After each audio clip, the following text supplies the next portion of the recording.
दासिमबो एफआइआर होनो हायाखै बे रेन्जारनि सायाव। सिगाङावनो खुलुमबाय लोगोफोर, दिनैनि भिडिअ आङो नोंथांमोननो लाबोदों जोंनि बर' हारिनि गेजेराव सोलिबाय थानाय माखासे गोबां जेंनाफोर, जाय जेंनाया दिनै जोंनि बर' हारिखौ खैफोद गोनां मोनसे लामायाव लांगासिनो दङ।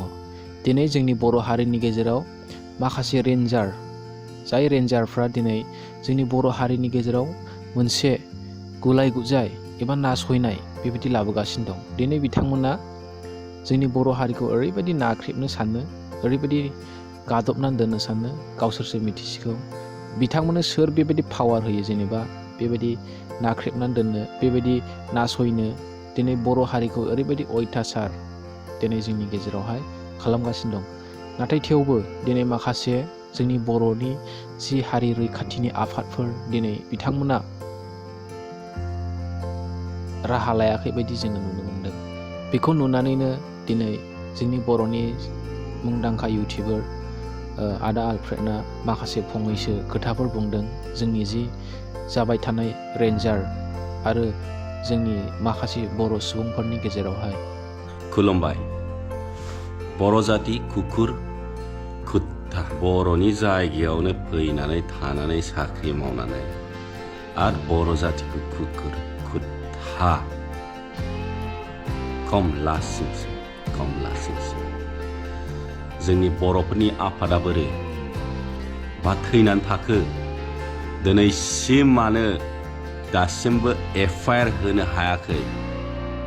आरो गामिनि रायजोफ्रा मा बुंदों नोंथांमोना बे भिडिअ नायनानै खोनानो मोनगोन नै।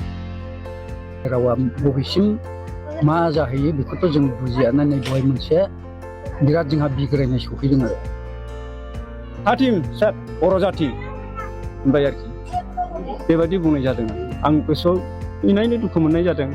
सासे गोजौ रेंकनि अफिसार जानानै बिसोरो दिनै मानो जाति सेवा खालामनो, समाज सेवा खालामनो फैदों ना जातिखौ मुगैनो दाननो फैदों, आं बेबायदि आंनि गोसोआव सानदों आरो आं हामा मोननाय जादों। बेनि अनगायैबो जे तामुलपुराव दाख्लै जि गोजौ फरायसालिनि जि गेटनावहाय बर'नि हांखोखौ बोख्लायफिननाय, बेनि सायावबो आदा आलफ्रेडआ फंनैसो बुंदोंमोन।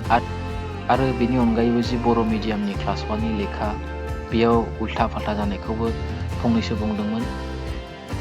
नोंथांमोना बेनि चेनेलाव थांनानै नायहैनो हागोन। आरो बिनि बुंनायावनो दिनै सासे ससियेल मिडियायावहाय ओरैबायदि पस्ट होदों, नोंथांमोना नायनो हागोन। बिथाङा आलफ्रेड बसुमतारीखौहाय सोरनिबा मुलाम्फानि थाखाय रोनावला बायग्रा इउटिउबारसो नुजाफैबाय होननानै बुंदों। दा मानोना बिथाङा बुंदों गुदि खोथाखौ मिथियालाबानो ससियेल मिडियायाव थानाय जि रादाब बेखौ लानानै बुंदों होननानै बुंदों।